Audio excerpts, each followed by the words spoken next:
तो जी हाँ यार, सबका इंतजार हुआ खत्म, क्योंकि रमेश रसमिया का कल सुबह बहुत ही ब्लास्ट का एक सॉन्ग आने वाला भोजपुरी का। तो सब कुछ आप लोग इस वीडियो के माध्यम से आगे जानकारी देंगे। उससे पहले अगर आप लोग मेरे चैनल पर नए हैं और रमेश रसमिया का फैन है तो इस वीडियो को लाइक करके चैनल को सब्सक्राइब जरूर करें।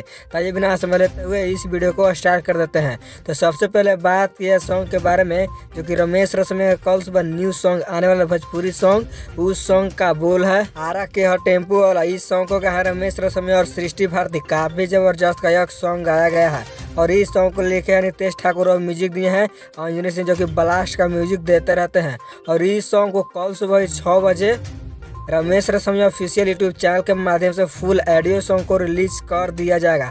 तो आप लोग कितना एक्साइटेड है सॉन्ग को सुनने के लिए अपनी राय कमेंट बॉक्स में जरूर दें। और अब तक मेरे चैनल को सब्सक्राइब नहीं किए हैं तो जल्द सब्सक्राइब कर लें, क्योंकि मैं ऐसा न्यूज़ लाते रहता हूँ इस चैनल के माध्यम से। तो मिलते हैं नेक्स्ट वीडियो में।